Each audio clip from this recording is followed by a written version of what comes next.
¡Estás loca! ¡Suéltame! Ese grito, desesperado y furioso, rasgó el silencio solemne de la Catedral de Sevilla. Recuerdo el brillo del sol entrando por los vitrales, las 500 miradas de la alta sociedad clavadas en mí, como cuchillos. Había políticos, magnates de la banca, incluso gente con mala fama de esos mundos oscuros de Barcelona, todos congelados, viendo a una simple doncella, con el uniforme manchado y el pelo castaño revuelto, agarrando la muñeca de Carlos Fontaine, arrastrándolo sin piedad por el pasillo central, en medio de su propia boda. Verónica Sterling, la novia, parecía una muñeca de porcelana de esas caras, en su vestido carísimo que la hacía parecer una reina. Primero se puso pálida, luego roja de rabia. ¡Seguridad! ¡Saquen a esta lunática! ¡Está enferma! Los guardias, hombres grandes de traje negro con caras de piedra, se abalanzaron como lobos que huelen la presa. Estaban listos para despedazarme por atreverme a arruinar la boda del siglo de su jefe.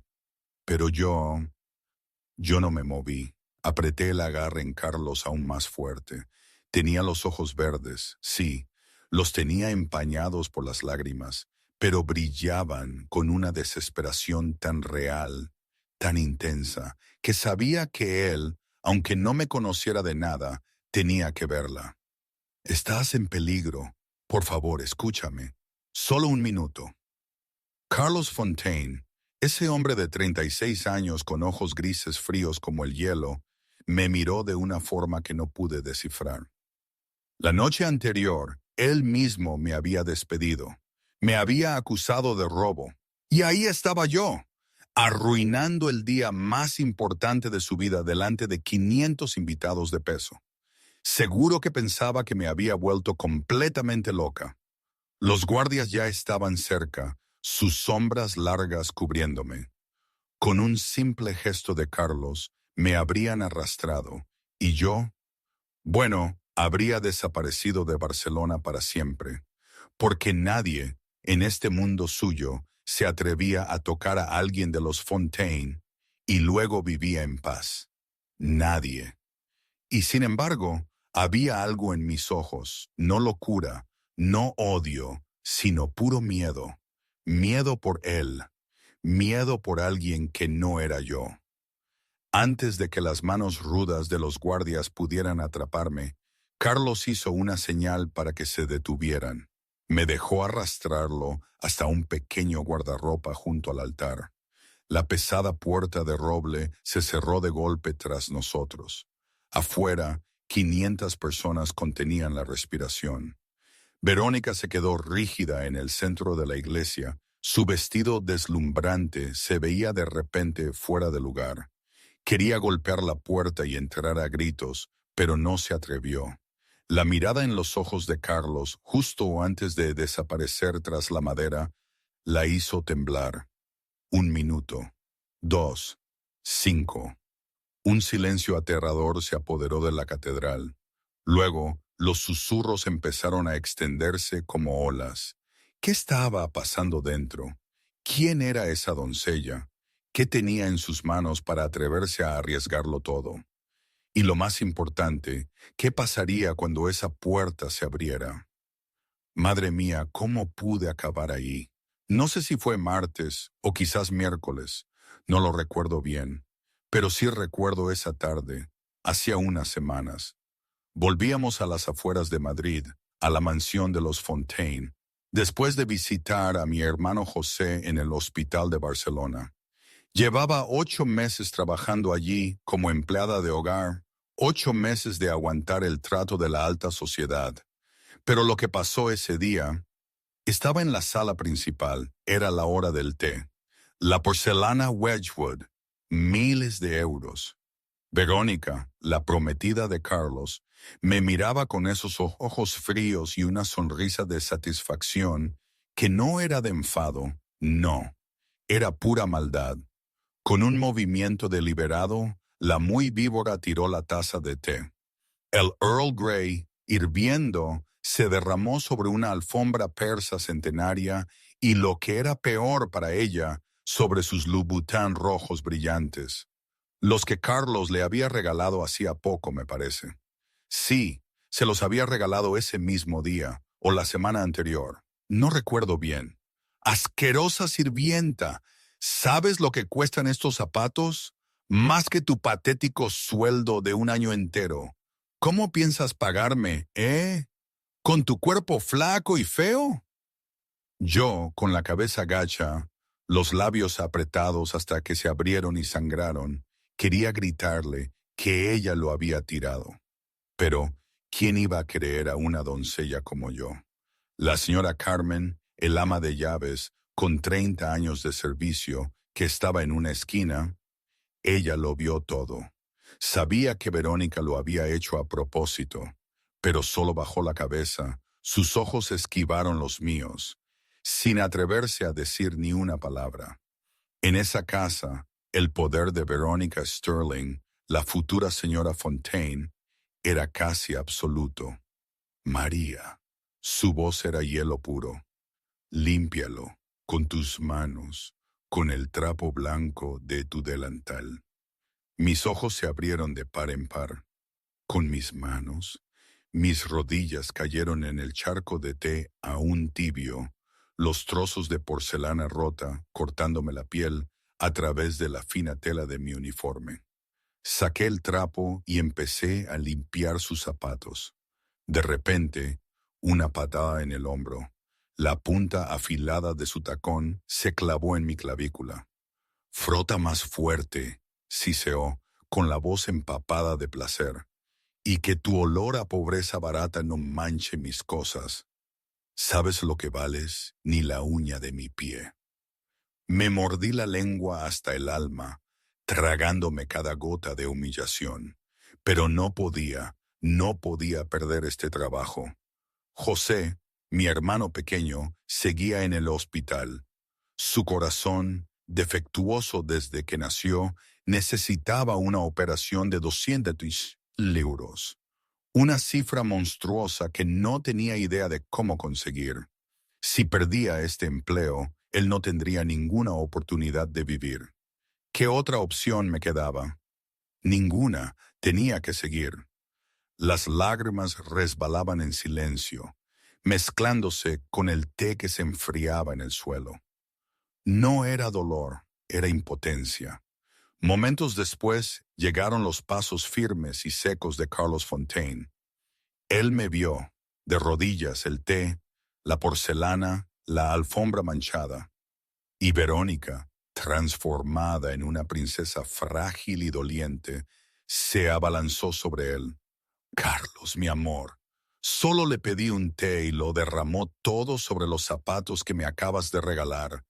Mis favoritos. Es una mala señal para la boda de mañana. Me quedé ahí, mis ojos verdes fijos en la farsa que se desarrollaba. Quería hablar, gritar que era mentira, pero mi garganta estaba bloqueada. No salía ninguna palabra. Carlos me miró, y su mirada gris pasó sobre mí como si fuera un objeto insignificante. No preguntó, no buscó la verdad en mis ojos, solo sentí su cansancio, un cansancio que trascendía todo. Vete. Su voz fue fría, como una sentencia. No causes más problemas. La próxima vez, ten más cuidado o busca otro trabajo. Ni una pregunta, ni una pizca de compasión. No se dignó a escuchar mi explicación. Simplemente se dio la vuelta, con Verónica aferrada a su brazo, y se dirigió a las escaleras, como si yo nunca hubiera existido. La crueldad de Verónica me dolía, sí, pero la indiferencia de Carlos, eso dolía 100 veces más. No era cruel, no me torturaba como ella, pero me trataba como aire, como polvo invisible. Yo no valía ni un segundo de su atención. Eso era lo más doloroso de todo. Ser maltratada al menos significaba que existías. Ser ignorada por completo te hacía sentir que no eras nada. Comentario personal de María. 30-60 segundos. Aquí debo parar un momento, porque esto es lo que pienso ahora, y lo que, en el fondo, pensaba en ese momento, aunque no le diera forma. Toda esta situación con Lord Fontaine era absurda, de verdad. Una mansión que parecía un castillo, gente con nombres sonoros y dinero que se abría paso hasta en el aire que respirabas. Y yo, una simple doncella. De verdad, creía yo que mis problemas eran importantes para ellos. Si lo piensas, ¿quién soy yo para venir aquí y arruinar la boda de uno de los hombres más poderosos de Barcelona? En mi pueblo habríamos dicho, a esta se le fue la cabeza. La injusticia, la indiferencia de Carlos, todo me empujaba a pensar que estaba sola, que nadie me creería. ¿Qué se supone que hace uno cuando te enfrentas a eso? Cuando tu vida y la de tu hermano dependen de una verdad que nadie quiere escuchar. No sé, es que es tan surrealista, pero lo era. Así eran las cosas, y yo estaba justo en medio. Fin del comentario personal. Esa noche deambulaba por los pasillos, el corazón encogido por la humillación. A veces, si no podía dormir, pensaba en mi padre. Siempre me decía, no te fíes de nadie que suene demasiado bien. Él se refería a los mercaderes del mercado, pero ahora lo entendía de otra manera. El castillo, las promesas, todo sonaba demasiado bien, demasiado perfecto, y lo perfecto no existe. Eso lo había aprendido. De repente, al pasar por la biblioteca de la planta baja, me detuve. La pesada puerta de roble estaba entreabierta y una voz familiar salía de dentro. Era Verónica, pero ya no era dulce como la miel. Ahora era fría, triunfante y tan viciosa que me puso los pelos de punta. Sabía que no debía escuchar. Estaba prohibido. Si me pillaban, perdería mi trabajo. Pero algo en esa voz me impedía seguir. Un instinto, una curiosidad que no pude reprimir. Me pegué a una esquina oscura del pasillo, la espalda contra la pared fría, conteniendo la respiración mientras escuchaba. Todavía está loco por mí, como un idiota.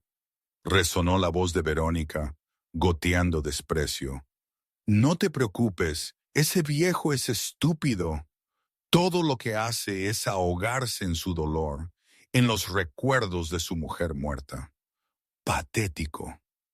Dejé de respirar. ¿Viejo? ¿Estaba hablando de Carlos Fontaine? El hombre al que se había aferrado hace unos minutos, llamándole mi amor.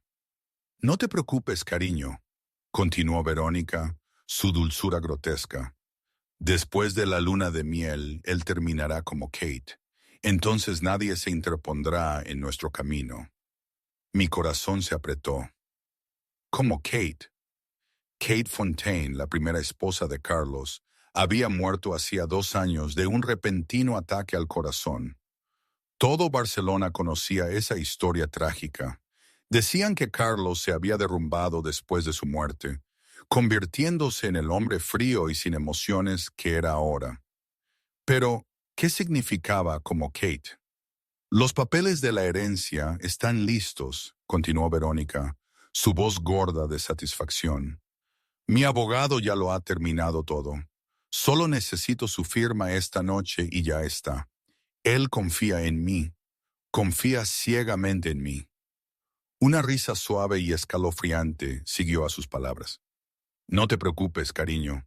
Tengo la medicina. Este nuevo tipo no deja rastro. Ni siquiera una autopsia puede detectarlo. Unas dosis más y se acabó. Dormirá para siempre. Tal como lo hizo su pobre esposa. Tuve que taparme la boca con una mano para no gritar de horror. ¿Medicina? Sin rastro. Dormir para siempre. Tal como Kate. Dios mío. Kate Fontaine no había muerto de un ataque al corazón. Kate había sido asesinada. Y Verónica Sterling era la asesina. Entonces, cariño, lo tendrás todo. La voz de Verónica se volvió suave, como si le susurrara a un amante.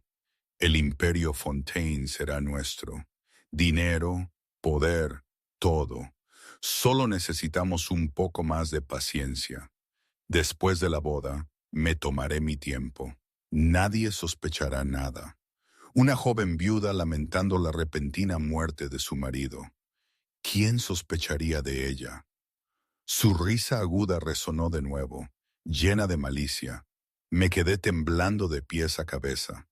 La mujer ante la que me había arrodillado hace apenas unas horas, la que me había hecho limpiar sus zapatos con mis manos, era una asesina. Había matado a Kate Fontaine y planeaba matar a Carlos Fontaine, el hombre que me había despedido fríamente, sin un atisbo de piedad. Iba a morir sin saberlo. Estaba durmiendo junto a su enemiga y aún lo llamaba amor. De repente oí unos tacones dentro de la biblioteca. Verónica venía hacia la puerta. Entré en pánico. Si me descubría, me mataría. Sabía demasiado. Corrí hacia la cocina. Mis pasos resbalaron sobre el mármol pulido.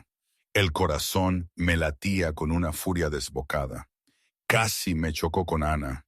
Ella, una mujer hispana de 35 años, con el pelo negro rizado y los ojos marrones cálidos, era mi compañera más cercana. Acababa de dejar una pila de platos de porcelana, y sus ojos se abrieron con alarma pura. María, ¿qué te pasó? Estás blanca como un papel. Pareces haber visto un fantasma. Yo no podía hablar. La agarré por la manga y la arrastré al rincón más oscuro de la cocina, detrás de unas estanterías. Ana, acabo de oír algo horrible. Verónica. Ella. Le conté todo lo que había oído, cada palabra, cada frase, sobre Carlos siendo llamado idiota, sobre Kate y una muerte que había sido orquestada, sobre una medicina que no dejaba rastro, sobre el plan de hacerse con el imperio Fontaine después de que Carlos durmiera para siempre. Ana se quedó como petrificada. Sus ojos marrones se abrían más con cada cosa que yo decía. Cuando terminé, me tapó la boca con la mano, la mirada de pánico. «¡Estás loca! No lo digas tan alto. Si alguien nos oye, estamos muertas», siseó entre dientes. Pero, ¿estás segura? ¿Lo oíste claramente? ¿No malinterpretaste algo? Lo oí claramente, Ana. Sacudí la cabeza, mi voz ahogada en desesperación. Dijo que actuaría después de la luna de miel. Tiene la medicina. Tiene un plan. Ana es un demonio. Mató a la señora Kate y ahora quiere matar al jefe. Ana tembló, la espalda contra las estanterías como si no tuviera fuerzas para mantenerse en pie. ¿Pero qué hacemos ahora? ¿A quién se lo contamos? ¿Quién nos va a creer? Somos solo doncellas, María. Dos pequeñas y comunes doncellas. Y esta es la familia Fontaine, la mafia más poderosa de Barcelona. Si la acusamos y nos equivocamos, morimos. Si tenemos razón y no podemos probarlo, también morimos. ¿Lo entiendes? Lo entendía. Lo entendía mejor que nadie. Este mundo no era justo. Las palabras de una doncella no significaban nada junto a las palabras de una hermosa mujer de la alta sociedad que estaba a punto de convertirse en la dueña de la casa. De repente, el clic de unos tacones resonó fuera de la puerta de la cocina. Clic, clic, clic. Firmes y claros. Venían hacia aquí. Ana y yo nos quedamos en silencio al instante. La sangre se nos heló en las venas. No necesitábamos mirar para saber quién era. Las dos nos metimos detrás de la estantería más alta, haciéndonos tan pequeñas como pudimos. La puerta de la cocina se abrió. Verónica Sterling entró, aún con ese impresionante vestido turquesa de Valentino. Fue directamente a la nevera, sacó una botella de agua mineral, desenroscó el tapón y bebió un sorbo. Luego se detuvo. Sus ojos azules gélidos recorrieron la cocina como si sintiera algo, como si supiera que alguien estaba aquí. Contuve la respiración. El corazón me latía tan fuerte que temía que Verónica pudiera oírlo. A mi lado, Ana también temblaba, con ambas manos apretadas sobre la boca. Un segundo, dos, tres. El tiempo pareció detenerse. Finalmente, Verónica se encogió de hombros, dejó la botella y salió de la cocina. El sonido de sus tacones se fue desvaneciendo hasta desaparecer por completo. Ana y yo exhalamos al mismo tiempo, los cuerpos flojos de la tensión. Ana me apretó la mano, su susurro bajo pero firme y decidido. Necesitamos pruebas, María. Pruebas reales. Sin ellas no somos nada. Las palabras por sí solas no son suficientes para condenar a alguien como Verónica Sterling. ¿Lo entiendes? Asentí, lo entendía. Pero ¿dónde estarían las pruebas? ¿Cómo se suponía que las íbamos a encontrar? ¿Y quién nos ayudaría? Cambio de perspectiva. Escena del té, vista por la señora Carmen. La señora Carmen me contó, días después, en un momento de esos furtivos en el almacén de limpieza, lo que ella había sentido aquella tarde con la taza de té. Dijo que se le había helado la sangre al ver cómo Verónica me humillaba. Ella había servido a la familia Fontaine durante más de 30 años. Había visto la crueldad, claro, pero lo de Verónica era diferente, más calculador, más perverso. Para la señora Carmen, Verónica no era una dama. Era una víbora astuta que disfrutaba pisoteando a los demás. Recordaba a la señora Kate, la primera esposa de Carlos, con su sonrisa amable, su risa suave. Verónica era todo lo contrario. La señora Carmen lo sabía. Pero, ¿qué podía hacer ella, una anciana ama de llaves? No podía arriesgarlo todo. Su vida en la casa Fontaine era lo único que conocía. Y por eso, por miedo, no dijo nada. Su silencio pesó más que 1000 gritos. Y me lo dijo, que me perdonara, porque ese día su miedo le pudo más. ¿Vosotros qué habríais hecho en su lugar? ¿Hubierais arriesgado todo por una empleada que ni conocíais bien? Es una pregunta difícil. Nuevo párrafo original. María en el cementerio. Horas más tarde, la mansión Fontaine se hundió en la oscuridad, en un silencio tembloroso y aterrador. Yo yacía en la cama estrecha del cuarto del servicio, en el sótano, con los ojos bien abiertos, mirando al techo. Lo que había oído esa tarde no dejaba de taladrarme la mente, repitiéndose sin cesar. Medicina que no deja rastro. Dormir para siempre. Tal como Kate. Me di la vuelta una y otra vez, pero el sueño no llegaba. Finalmente decidí levantarme. Quizás un pequeño paseo me calmaría. Me puse un suéter fino, abrí suavemente la puerta y salí. De noche la mansión Fontaine tenía una belleza fantasmal, completamente diferente a las horas del día. Los largos pasillos estaban iluminados solo por unas pocas lámparas tenues, proyectando sombras extrañas en las paredes. El sonido de mis pasos era suave contra la piedra fría bajo mis pies.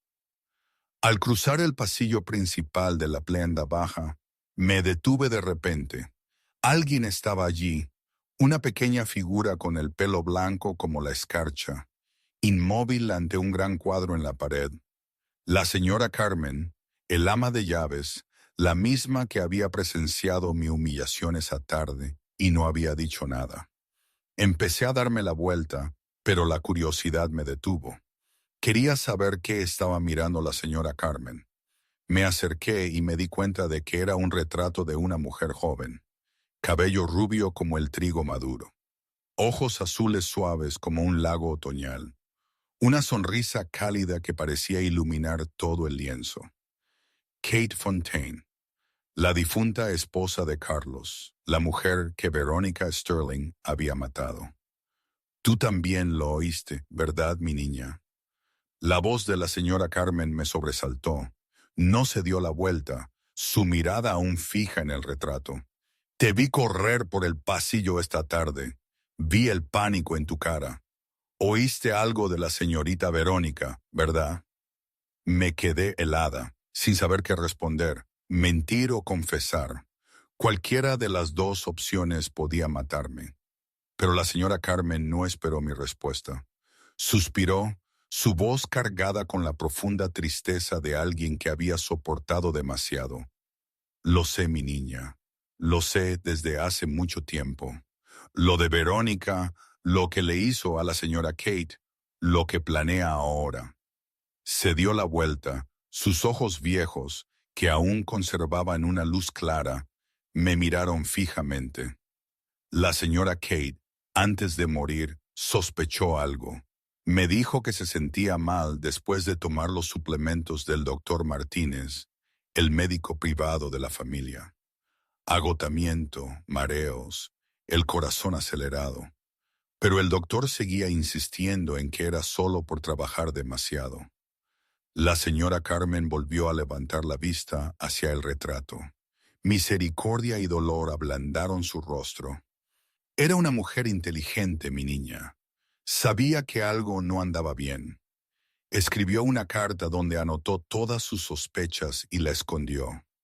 Me dijo que si algo le pasaba, buscara la caja de música antigua, el regalo de boda que el señor Carlos le dio. Una caja de música.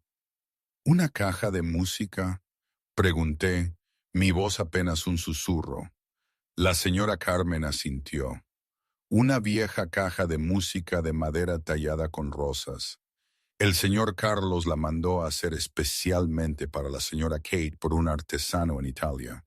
Toca Claire de Lune, la pieza favorita de la señora Kate, la canción con la que bailaron en su boda. Suspiró de nuevo. Después de que la señora Kate muriera, el señor Carlos guardó todas sus pertenencias en un almacén en el tercer piso. Prohibió a cualquiera que las tocara. La caja de música también está allí. La señora Carmen se deslizó la mano en el bolsillo y sacó una pequeña llave de latón, gastada y opaca por el tiempo. Me la puso en la palma de la mano. He guardado esta llave durante 2 años. 2 años viviendo con miedo y en silencio. Soy demasiado vieja, mi niña. Demasiado vieja y demasiado asustada para hacer algo. Me miró y algo en sus ojos brilló como la esperanza. Pero tú todavía tienes fuego en los ojos. Lo vi cuando te arrodillaste en el suelo y limpiaste los zapatos de Verónica y aún así no lloraste. Lo vi cuando corriste por el pasillo con determinación en lugar de desesperación.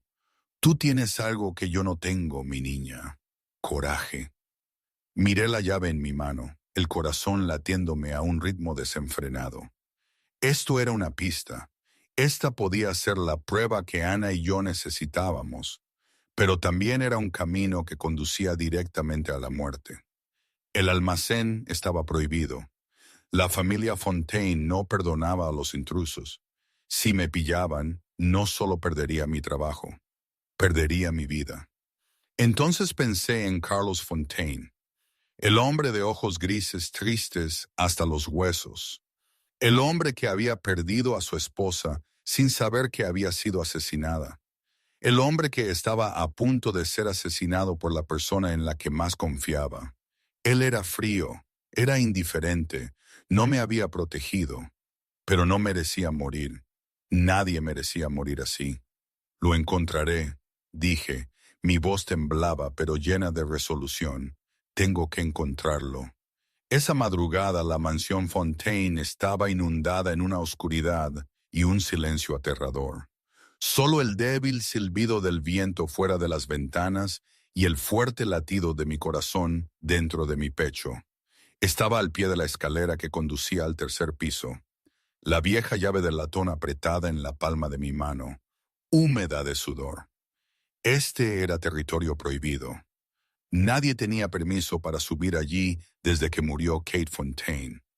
Una orden de Carlos Fontaine. Violarla significaba la muerte. Respiré hondo, obligándome a calmarme. Pensé en José, mi hermano, en el hospital. Pensé en la señora Carmen y la esperanza en sus ojos. Pensé en Kate Fontaine, una mujer que había muerto injustamente mientras nadie sabía la verdad. Entonces subí las escaleras, un escalón a la vez, suavemente, con cuidado. El sudor frío me corría por la frente. Cada crujido de los viejos escalones hacía que mi corazón quisiera salírseme del pecho. La oscuridad me envolvía como una enorme manta negra. Al fin llegué al tercer piso. El pasillo aquí era más oscuro que en cualquier otro lugar. Ni una sola lámpara encendida. Una gruesa capa de polvo en el suelo mostraba que había pasado mucho tiempo desde que alguien había pisado aquí. Encendí la linterna de mi móvil, su débil haz barriendo las paredes envejecidas. La puerta del almacén de Kate estaba al final del pasillo, una pesada puerta de roble con vetas antiguas. Me acerqué, metí la llave en la cerradura y la giré. El chirrido del metal y la madera resonó en la noche silenciosa, haciéndome sobresaltar. Abrí la puerta, entré y la cerré rápidamente detrás de mí. La habitación apareció ante mí como otro mundo, un mundo congelado en el tiempo. El polvo cubría todo tan densamente que pude ver pequeñas partículas flotando en el haz de luz de la linterna. Los muebles estaban cubiertos con tela blanca como fantasmas silenciosos que custodiaban los recuerdos de los muertos. Mi luz recorrió la habitación y se detuvo en una fotografía de boda colgada en la pared. Kate Fontaine, en un vestido blanco puro, cabello rubio cayéndole sobre los hombros, ojos azules brillando de felicidad. Y a su lado, Carlos Fontaine, pero no el Carlos Fontaine que yo conocía. El hombre de la fotografía sonreía, una sonrisa cálida y genuina, llena de amor. Sus ojos grises ya no eran fríos, sino que estaban iluminados con una alegría ilimitada. Se miraban como si el mundo entero contuviera solo a ellos dos. Sentí un nudo en el corazón. Este era el verdadero Carlos Fontaine. Antes de que el dolor le robara el alma, antes de que Verónica Sterling matara a la mujer que más amaba. Me sequé las lágrimas y me recordé a mí misma que debía concentrarme. No tenía mucho tiempo. Empecé a buscar en la habitación. Un armario lleno de vestidos caros que aún conservaban un ligero rastro de perfume suave. Los cajones de la cómoda llenos de joyas brillantes. Una estantería forrada con novelas románticas, sus páginas marcadas. Pero no había caja de música. Busqué debajo de la mesa, detrás de las cortinas, dentro de la mesita de noche. Nada. El tiempo se me escapaba. Cada segundo aquí era peligroso. Finalmente, me arrodillé y miré debajo de la cama. El haz de luz de la linterna cayó en un rincón oscuro y la vi. Un viejo baúl de madera cubierto de polvo. Lo saqué y levanté la tapa con manos temblorosas. Dentro había pequeños recuerdos, fotografías, cartas de amor, y metida en una esquina, envuelta en terciopelo rojo, estaba la caja de música. La levanté suavemente, una antigua caja de música de madera tallada con rosas tan intrincadas que cada detalle parecía vivo. La madera se había oscurecido con el tiempo, pero aún conservaba una belleza elegante y noble. Abrí la tapa. Clair de Lune se elevó en la noche, suave y doliente. Las notas cayeron como las lágrimas de los difuntos, contando la historia de un amor robado con brutal crueldad. Y entonces lo vi. Dentro de la caja de música, debajo del forro de terciopelo, había una carta cuidadosamente doblada y una pequeña memoria USB plateada. Saqué la carta, mis manos temblaban tanto que apenas podía desdoblarla. La abrí y empecé a leer bajo la luz de la linterna. Mi querido Carlos, Si estás leyendo esta carta, ya no estoy a tu lado. Lamento no habértelo dicho antes. Tenía demasiado miedo y no estaba segura. Verónica no es la persona que pretende ser. La he visto con otro hombre. Lo llaman el zorro. Los escuché discutiendo algo terrible. El doctor Martínez me ha estado dando suplementos que me debilitan cada día. Creo que me están envenenando. He grabado todo lo que he podido en la USB. Por favor, mi amor, ten cuidado. No dejes que te haga daño. Te amaré para siempre. Tuya para siempre, Kate. Lágrimas silenciosas cayeron sobre la carta, difuminando la caligrafía de la mujer muerta. Lloré. Lloré por Kate Fontaine, una mujer que había sabido que iba a morir y aún así pensaba en el marido al que amaba. Lloré por Carlos Fontaine, el hombre que había perdido al amor de su vida sin saber nunca la verdad. Y lloré por mí, una pequeña doncella que ahora guardaba un secreto que podía cambiarlo todo. Tenía pruebas. La carta y la USB eran las armas que podían exponer a Verónica Sterling. Pero primero tenía que salir de allí. Rápidamente doblé la carta, la metí en mi bolsillo interior junto con la USB. Mi corazón latía sin control. Mis manos temblaban tanto que casi se me cae la caja de música. La volví a poner en el baúl, empujé el baúl debajo de la cama y me levanté para irme. Y en ese preciso momento, las luces se encendieron. El repentino resplandor me hizo cerrar los ojos por un instante. Cuando los abrí, mi corazón pareció caer en un abismo. Verónica Sterling estaba en la puerta, apoyada en el marco con una satisfacción engreída. Llevaba una bata de seda color sangre. Su cabello rubio caía sobre sus hombros. Sus ojos azules gélidos fijos en mí como el hielo. Vaya, vaya, vaya.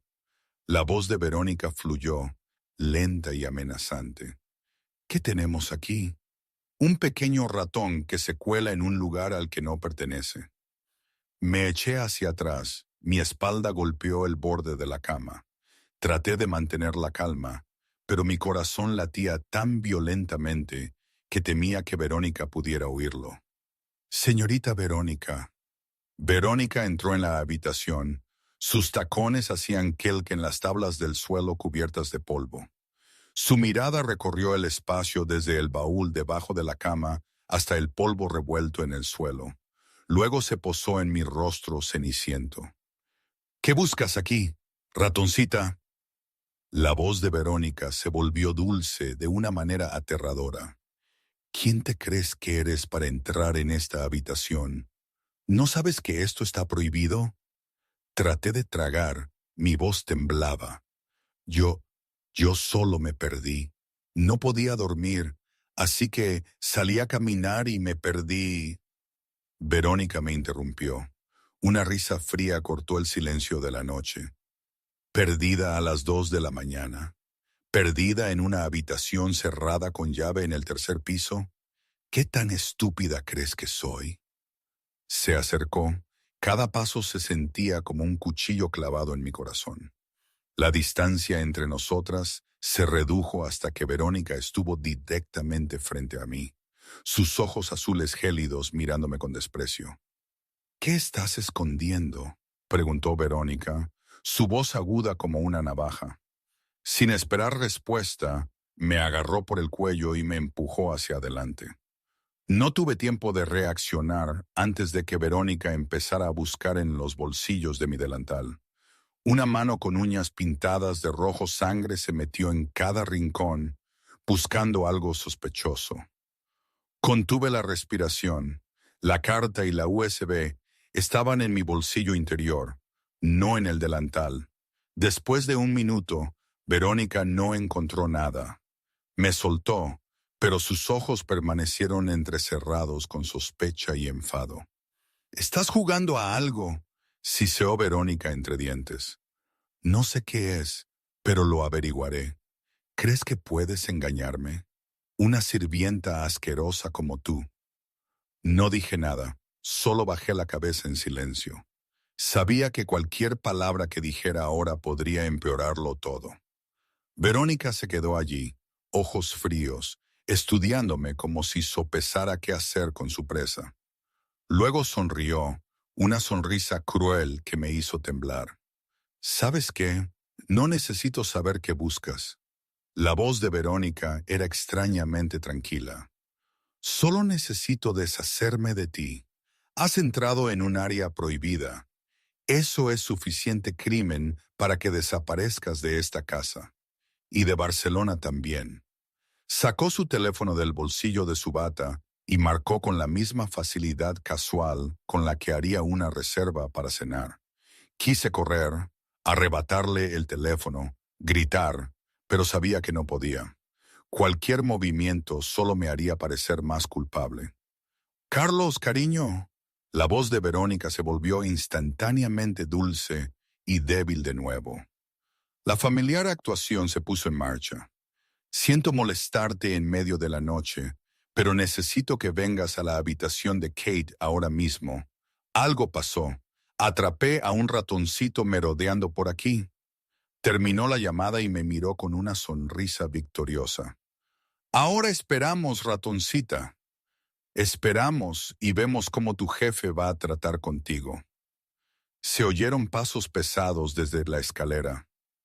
Carlos Fontaine apareció en la puerta, su rostro afilado, cansado e irritado por haber sido despertado en medio de la noche. Llevaba una camisa blanca arrugada, el pelo negro revuelto, ojos grises aún rojos por la falta de descanso.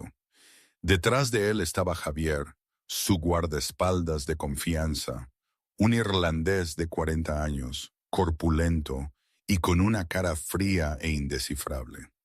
La mirada de Carlos recorrió la habitación y se detuvo en mí. La doncella temblaba en la habitación llena de polvo, con el rostro pálido, los ojos verdes muy abiertos por el miedo. ¿Tú? La voz de Carlos cortó el aire, helada y furiosa. ¿Tú otra vez? ¿Te atreviste a entrar aquí, en esta habitación? Antes de que yo pudiera abrir la boca para explicarme, Verónica corrió hacia Carlos como un pajarito buscando refugio. Se aferró a su brazo, sus ojos azules enrojecidos como si hubiera estado llorando. Sus labios temblaban de miedo y dolor. Carlos, la voz de Verónica se quebró, lo suficientemente débil como para sonar lastimera. Oí un ruido extraño, así que subí a ver. Atrapé a esta chica revolviendo las cosas de Kate. Estaba buscando algo aquí. Carlos, creo que está robando. Quería gritar que todo era mentira, pero mi garganta se sintió aplastada y no salía ningún sonido. Miré a Verónica, a la actuación impecable que se desarrollaba frente a mí, y sentí la desesperación tocar fondo. Robando. La frente de Carlos se frunció, su tono denso con desprecio. ¿Te atreviste a robar a mi esposa? No, no lo hice, solté. Pero Verónica me interrumpió. Revisa sus bolsillos, Carlos, dijo Verónica, su preocupación dulce y falsa. El collar de diamantes de Kate, el que le diste en tu aniversario. Ya no lo veo en el joyero, a ver si se lo ha llevado. Carlos asintió a Javier. El guardaespaldas se acercó a mí, su rostro en blanco y frío. Lo siento, dijo Javier secamente, y empezó a registrarme. Yo me quedé rígida, el corazón me latía con fuerza. La carta y la USB estaban metidas en mi bolsillo interior, escondidas debajo de capas de tela. Si Javier no buscaba allí, pero entonces sucedió lo peor. Mientras Javier registraba el bolsillo de mi delantal, algo brillante cayó al suelo con un tintineo agudo. Un collar de diamantes. Me quedé mirando, los ojos muy abiertos de horror. No lo había cogido. Ni siquiera sabía dónde había estado en esa habitación. Sin embargo, estaba en mi bolsillo. Verónica. Cuando Verónica había registrado mi delantal antes, no había estado buscando nada en absoluto. Había plantado el collar, La trampa había sido tendida y yo había caído en ella. No lo cogí, grité, mi voz ronca de desesperación. No lo cogí. Ella me lo puso en el bolsillo. Por favor, tienen que creerme. Pero Carlos no escuchó. Sus ojos grises me miraron con fría decepción y profundo desprecio. Recogió el collar, sus dedos acariciando los diamantes como si estuviera tocando el recuerdo de su esposa muerta. Te di una oportunidad de trabajar en esta casa. La voz de Carlos bajó. Cada palabra era como una piedra que presionaba mi pecho. Dejé pasar lo del incidente del té. ¿Y así me lo paga? Robando a mi esposa, entrando sin permiso en la habitación que prohibí. Señor Fontaine, por favor, escúcheme. Lloré. Las lágrimas me corrían libremente. No soy una ladrona. Vine aquí porque tenía que encontrar algo importante. Usted está en peligro. Señalé a Verónica. Mi voz temblaba. Ella, ella va a matarle, como mató a Kate. El silencio se tragó la habitación. Carlos se quedó congelado. Algo ilegible brilló en sus ojos grises. Pero entonces Verónica rompió el momento con una pequeña risa llena de lástima. Pobrecita, dijo Verónica, su voz dulce y empapada de falsa compasión. La chica se ha vuelto loca. Se está inventando historias para escapar del castigo. Carlos, no la escuches. Es solo una ladrona asquerosa. Carlos me miró por un segundo más. Luego se dio la vuelta. Sus hombros se tensaron. Su mano apretó el collar de diamantes. Sáquenla. Su voz era hielo, despojada de sentimiento en ese momento. Y asegúrense de que nunca más trabaje en esta ciudad. La familia Fontaine no necesita traidores. Javier asintió y se adelantó para agarrarme el brazo. Luché. Me revolví. Intenté gritar una última advertencia. Por favor, escuche. Kate fue asesinada. Usted es el siguiente. Dejó pruebas. Tiene que... Pero nadie escuchó. Javier me arrastró fuera de la habitación, bajando las escaleras, por los largos y oscuros pasillos. Yo seguía gritando, seguía suplicando, pero todo era inútil. Solo era una doncella. Mis palabras no tenían peso en el mundo de los hombres poderosos. Las rejas de hierro de la mansión Fontaine se abrieron, luego se cerraron de golpe detrás de mí con un estruendo que resonó en la noche. Me quedé allí, en la vasta oscuridad, a las 3 de la mañana. Sin dinero, sin teléfono, sin ningún sitio a donde ir, nada más que la ropa que llevaba puesta y la desesperación apretándome el corazón. Entonces metí la mano en mi bolsillo interior. La carta seguía allí. La USB seguía a salvo. Verónica había ganado la batalla de esa noche, pero la guerra no había terminado. El viento nocturno de Barcelona me cortaba la piel como miles de pequeñas cuchillas. Caminé por una carretera vacía, mis pies atrapados en unas zapatillas de tela fina empapadas de rocío nocturno. No tenía dinero, ni teléfono, ni dónde quedarme. Nada más que la ropa que llevaba puesta y la desesperación apretándome el pecho. Pero en mi bolsillo interior, la carta de Kate y la pequeña memoria USB seguían en silencio. Prueba que podía salvar la vida de un hombre que dormía en los brazos de su enemiga sin saberlo. Caminé casi una hora por las calles oscuras de Barcelona, desde los barrios ricos llenos de mansiones deslumbrantes hasta los bloques obreros, donde los viejos apartamentos se apilaban unos sobre otros. Solo me quedaba un lugar a donde ir, el pequeño apartamento de Ana Torres, en el cuarto piso de un edificio ruinoso con escaleras de cemento agrietado y pasillos que olían a podredumbre húmeda. Subí escalón a escalón, con las piernas doloridas hasta los huesos, y llamé. A las 4 de la mañana, Ana abrió la puerta en pijama arrugado, sus rizos negros hechos un desastre salvaje, sus ojos marrones pesados de sueño. Pero en el momento en que me vio, se despertó por completo. «¡Dios mío!», gritó Ana tirando de mí hacia adentro. «¿Qué te pasó? Pareces haber sido atropellada por un coche. Tienes la cara blanca, los labios morados por el frío. Entra, entra, rápido». Me desplomé en el sofá desgastado del diminuto apartamento de Ana, envuelta en una manta de lana y con una taza de té caliente. Entonces empecé a contárselo todo, sobre entrar en la habitación de Kate, sobre la caja de música y la carta escondida dentro, sobre Verónica atrapándome y tendiéndome la trampa, sobre el collar de diamantes cayendo de mi bolsillo como prueba perfecta de robo, sobre el frío desprecio de Carlos al ordenar que me echaran. Cuando terminé, Ana se quedó en un silencio atónito, con el rostro pálido de la sorpresa. «Esa...», Ana gruñó entre dientes. «Esa malvada te tendió una trampa desde el principio». Asentí, luego saqué la carta y la USB de mi bolsillo. «Pero todavía tengo esto, la prueba que la señora Kate dejó atrás.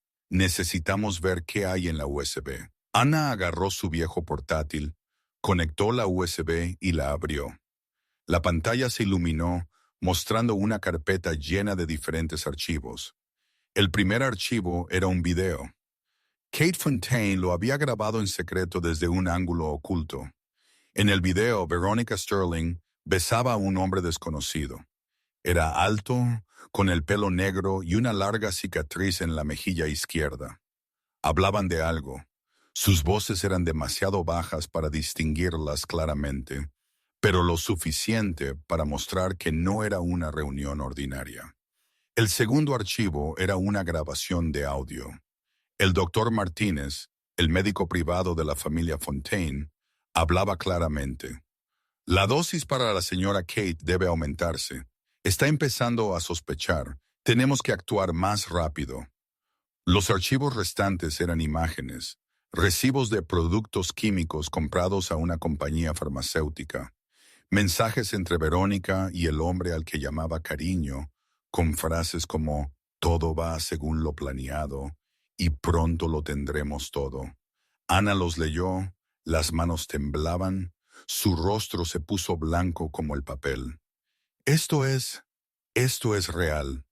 La señora Kate fue realmente asesinada. No un ataque al corazón. Fue envenenada. Y Verónica es quien lo hizo. «Tenemos que ir a la policía», dijo Ana, su voz aguda con determinación. Pero sacudí la cabeza, mis ojos agotados pero claros. «No podemos. La familia Fontaine posee la mitad de la policía de Barcelona.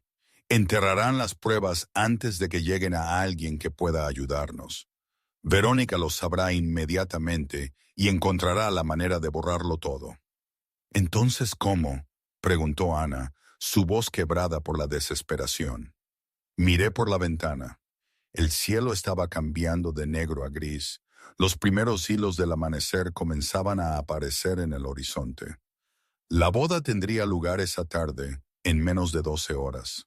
«Tengo que poner las pruebas directamente en manos de Carlos», dije, mi voz extrañamente firme.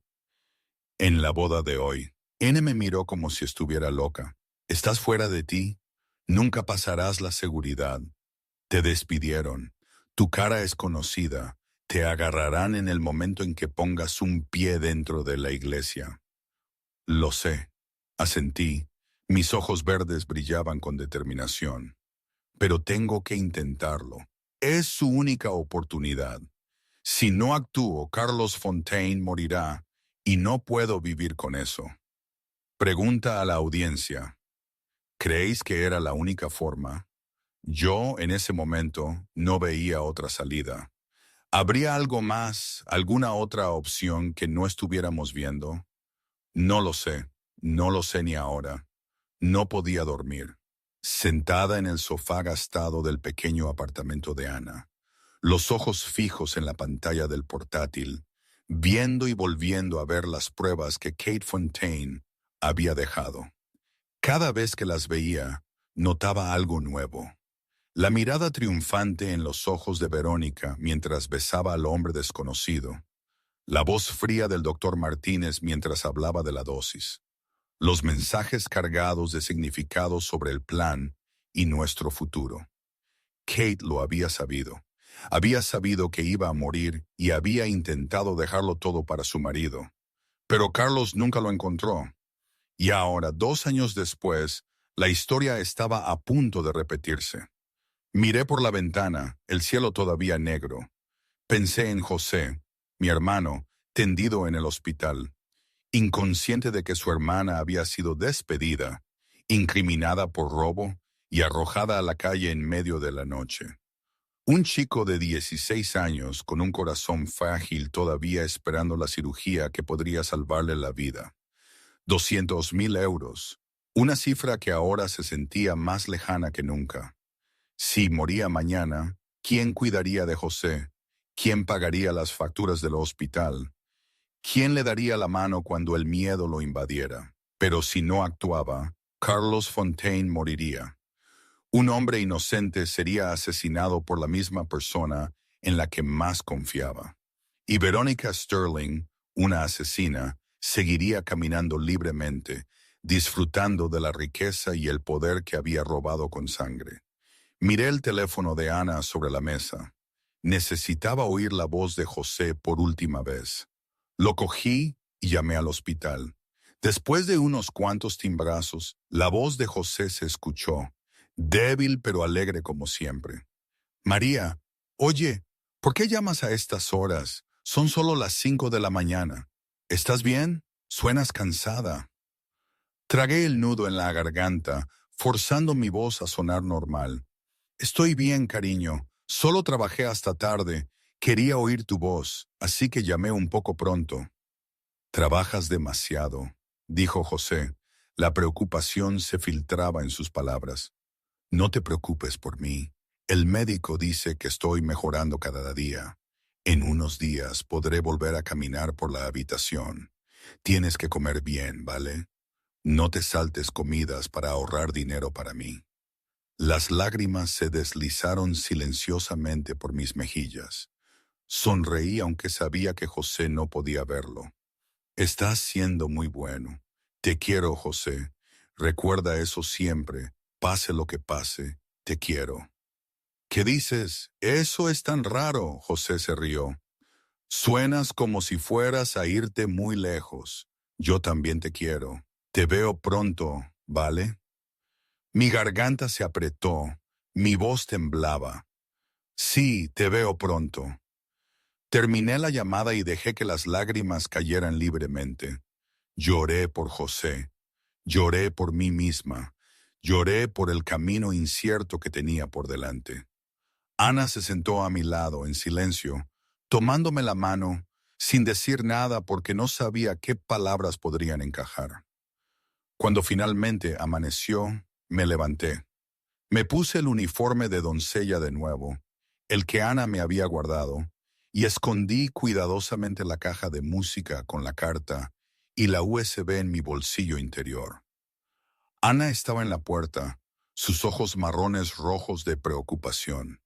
Me abrazó fuerte, su voz gruesa e inestable. Ten cuidado. Por favor, vuelve viva. Te estaré esperando aquí. Asentí. Abracé a Ana con fuerza. Luego la solté.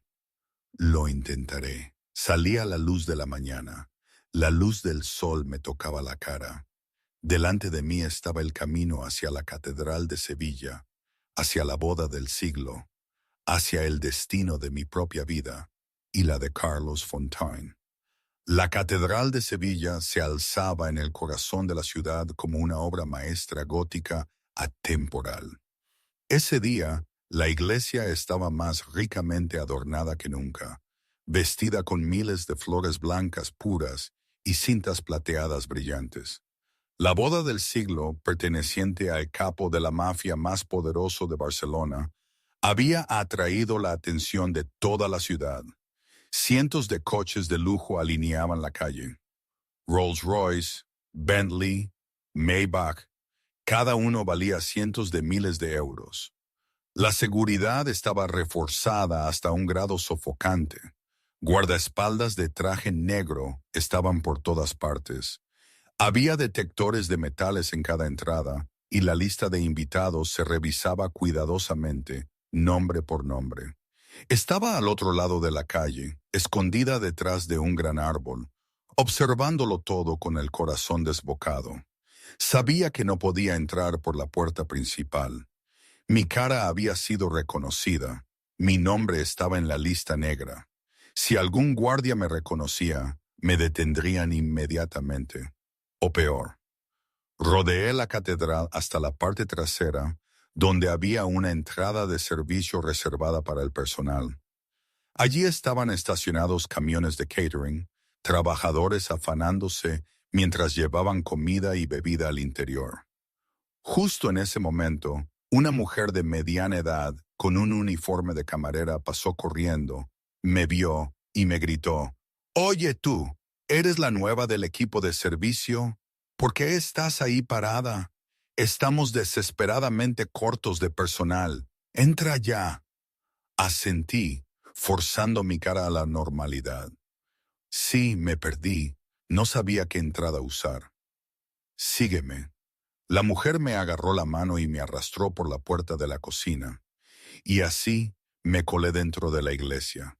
El corazón me latía como un tambor de guerra. El sudor frío me recorría la frente. El primer paso había funcionado. Pero esto era solo el principio. Me abrí paso por la concurrida zona de la cocina, tratando de mezclarme con la multitud de personal de catering. Al salir a un pasillo lateral, me quedé helada de repente. Javier, el guardaespaldas de confianza de Carlos, patrullaba justo delante. Me escondí detrás de un grueso pilar de piedra conteniendo la respiración. El corazón me latía tan violentamente que temí que pudiera oírlo. Javier pasó con pasos firmes. Luego se detuvo. Yo no respiré. Mi cuerpo se puso rígido como una piedra. Los ojos de Javier recorrieron el pasillo como si sintiera algo raro. Un segundo, 2, 3. Luego se encogió de hombros y siguió caminando. Exhalé temblorosamente. Las piernas me temblaban tan fuerte que casi me desplomo. Pero no tenía tiempo para el pánico. Tenía que seguir moviéndome. Me deslicé por el pasillo lateral hacia la nave central de la catedral. Podía oír música clásica resonando desde el interior. El murmullo de cientos de invitados. Estaba cerca. Entonces la puerta de delante se abrió. No tuve tiempo de reaccionar antes de que Verónica Sterling saliera. Radiante con un vestido de novia blanco puro, seguida por damas de honor en rosa pálido. Giré la cara al instante, fingiendo limpiar un cuadro en la pared. Mi corazón se detuvo. Si Verónica me reconocía, todo habría terminado. Verónica pasó, el tenue rastro de perfume caro flotando en el aire. Se reía, hablando con las damas de honor, su voz brillante de alegría y triunfo. No me miró, no reconoció a la asquerosa doncella que había echado la noche anterior. Cuando el sonido de los pasos se desvaneció, finalmente me atreví a respirar de nuevo. Mi corazón aún se aceleraba. Mis manos y piernas temblaban, pero no podía parar. Al fin, llegué a la nave central de la catedral. Me quedé en una esquina sombreada detrás de un pilar de piedra y observé la escena que tenía delante. 500 invitados de la alta sociedad se sentaban en largos bancos tapizados de terciopelo rojo. Políticos, magnates de los negocios, intermediarios de poder del mundo clandestino. Todos estaban allí, envueltos en telas caras y joyas brillantes para presenciar la boda del siglo. Flores por todas partes, velas encendidas, una orquesta sinfónica tocando suaves piezas clásicas. Y al frente, ante el solemne altar, Carlos Fontaine esperaba. Llevaba un traje negro perfecto, el pelo peinado hacia atrás, guapo como siempre, pero sus ojos grises estaban vacíos, huecos, como un hombre caminando hacia la muerte sin saberlo. Levanté una mano hacia la caja de música escondida en mi bolsillo interior. La carta y la USB seguían allí. La prueba que podía salvar su vida seguía allí. Ahora o nunca, me susurré a mí misma. Justo entonces, la música de la boda se intensificó. Todos los invitados se levantaron y se giraron hacia las puertas principales. Veronica Sterling entró, deslumbrante con un vestido de Vera Wang valorado en 1.000.000 de euros, blanco puro, con una cola que se extendía metros, salpicada de miles de cristales brillantes, un velo de encaje francés impagable, un ramo de rosas blancas en sus manos. Parecía radiante, como una reina entrando en su reino. Los invitados murmuraron admirados. Las cámaras brillaban. Verónica sonreía, la sonrisa victoriosa de alguien que estaba a punto de conseguir todo lo que quería.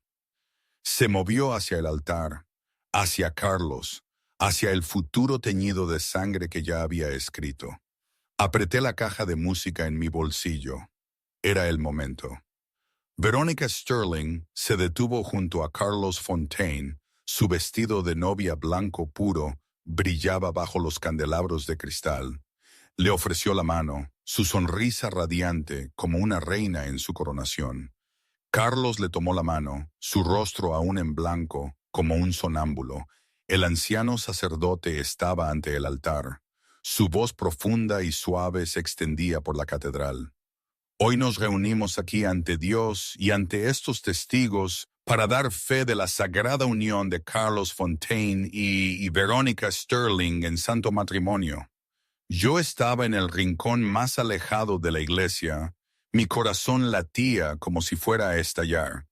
Sabía que no tenía mucho tiempo. Una vez que se pronunciaran los votos, una vez que Carlos dijera, sí, quiero, todo habría terminado. Verónica se convertiría en la señora Fontaine a los ojos de la ley, y Carlos se convertiría en presa en manos de una enemiga. Sin salida, empecé a moverme, deslizándome entre los bancos llenos, empujando a los invitados cuyos ojos estaban fijos en el altar. Me paraban miradas sospechosas y susurros irritados. ¿Quién es usted? ¿A dónde va? ¿Por qué se abre paso así? No respondí. Seguí avanzando, los ojos fijos en la silueta de Carlos al final de la iglesia. Cuanto más me acercaba al altar, más miradas de duda se volvían hacia mí. Algunos de los guardias empezaron a notarlo, escaneando a la extraña doncella que se comportaba de forma tan peculiar. La voz del sacerdote continuaba, lenta y solemne. Carlos Fontaine, ¿aceptas a Veronica Sterling como tu legítima esposa para amarla y cuidarla en la salud y en la enfermedad, hasta que la muerte los separe? Carlos abrió la boca. ¡Deténgase! Mi grito desgarró el silencio de la catedral, resonando por el vasto espacio, golpeando el alto techo abovedado y volviendo como un trueno. 500 cabezas se giraron a la vez. 500 pares de ojos fijos en la delgada doncella de uniforme negro, de pie en el pasillo. Verónica se puso pálida. Sus ojos azules gélidos se abrieron de horror. Me reconoció al instante. El ratoncito que había echado la noche anterior. El ratoncito que debería haber desaparecido de Barcelona. Y sin embargo, allí estaba yo, en medio de la boda de Verónica, ante 500 invitados de la alta sociedad. No esperé, corrí hacia el frente, mis zapatillas de tela golpeando el suelo de mármol. Los guardias surgieron de todas direcciones como lobos, pero yo fui más rápida. Agarré el brazo de Carlos. Mis ojos verdes se encontraron con los suyos grises con una intensidad pura y desesperada. Señor Fontaine, necesita ver esto. Ella va a matarle, como mató a Kate. Carlos se sobresaltó. Su rostro inexpresivo se rompió por primera vez en shock. ¿Tú? ¿Qué haces aquí? ¿Has perdido la cabeza? ¡Seguridad!, chilló Verónica, su voz aguda por el pánico. Saquen a esta lunática ahora mismo. Está loca, está delirando. Que alguien haga algo. Los guardias se abalanzaron, brazos fuertes se estiraron hacia mí, pero no solté a Carlos. Apreté el agarre y grité con toda la fuerza que me quedaba en el cuerpo. Kate fue asesinada. Verónica la mató y le hará lo mismo a usted. Tengo pruebas. Las palabras rebotaron por la catedral. 500 invitados se quedaron congelados. Nadie se atrevió a respirar demasiado fuerte. Nadie supo cómo reaccionar. Carlos me miró y por primera vez sus ojos grises ya no estaban vacíos. Había algo en los ojos de esta doncella. No locura como afirmaba Verónica. No los delirios de alguien enfermo, sino una desesperación real, una sinceridad profunda y un fuego de determinación que nunca había visto en nadie. Antes de que los guardias pudieran ponerme las manos encima, usé todas mis fuerzas para arrastrar a Carlos hacia el guardarropa junto al altar. Él no entendía por qué, pero el instinto le hizo seguirme. Sus pies se movieron solos. La puerta del guardarropa se abrió, luego se cerró de golpe tras nosotros con un fuerte estruendo. Afuera, el caos estalló. Verónica gritaba como una loca. Su hermoso rostro se retorció de furia y miedo. Los invitados murmuraban y se agitaban. Los susurros rodaban como olas del océano. Los guardias golpeaban la puerta del guardarropa, exigiendo que se abriera. Pero dentro de la pequeña habitación solo había dos personas: Carlos Fontaine, el capo de la mafia más poderoso de Barcelona, y yo, María, la doncella que había despedido la noche anterior. Nos enfrentamos, respiraciones agitadas, el aire tan denso que parecía imposible tragar. Este era el momento del destino, el momento en que todo cambiaría. El guardarropa era estrecho, solo contenía un gran espejo, unas cuantas sillas de terciopelo y el tenue resplandor de una sola lámpara que colgaba del techo. El alboroto de afuera pareció desvanecerse en la distancia hasta que solo quedó la respiración agitada de dos personas que se enfrentaban. Yo jadeaba, mi pecho subía y bajaba, mis manos temblaban mientras metía la mano en mi bolsillo interior. Carlos Fontaine estaba allí, de rasgos afilados y frío como el hielo, sus ojos grises fijos en mí con desprecio y furia. «Tienes 30 segundos para explicarte». La voz de Carlos era baja. Cada palabra era un trozo de piedra fría. 30 segundos antes de que abra la puerta y deje que ellos se ocupen de ti. ¿Por qué debería creer a una ladrona que fue despedida? Alguien que entró sin permiso en la habitación de mi esposa. Alguien que acaba de arruinar mi boda delante de 500 invitados. No me inmuté ante esa mirada helada. Había llegado demasiado lejos para retroceder. Lo había arriesgado todo para llegar hasta aquí. No me rendiría cuando solo faltaba un paso. No tiene que creerme a mí, dije, mi voz extrañamente tranquila. Solo tiene que creer a Kate. Entonces saqué la caja de música de mi bolsillo. Una antigua caja de madera tallada con rosas tan delicadas que parecían vivas, oscurecida por el tiempo, pero aún así increíblemente hermosa. Carlos se quedó completamente quieto. Sus ojos grises se abrieron, su máscara fría se rompió por primera vez. La reconoció de inmediato. ¿Cómo podría olvidarla? La había encargado para Kate a un artesano en Florencia, Italia. Era el regalo de boda que le había entregado en el día más feliz de sus vidas. Era la última reliquia de un amor que había creído perdido para siempre. Esta es la caja de música de Kate. La voz de Carlos se volvió áspera, como si algo le apretara la garganta. ¿Dónde la conseguiste? La señora Carmen me dio la llave, dije, colocando suavemente la caja de música en sus manos. Kate le dejó algo dentro para usted. Sabía que iba a morir. Quería que supiera la verdad. Carlos sostuvo la caja de música con manos temblorosas. Dedos que habían apretado gatillos sin dudar, que habían firmado sentencias de muerte en el mundo clandestino, ahora temblaban como hojas en una tormenta. Abrió la tapa. Claire de Lune se elevó en la pequeña habitación, suave y doliente.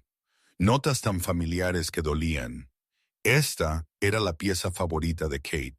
Esta era la canción con la que habían bailado en su boda hacía 7 años.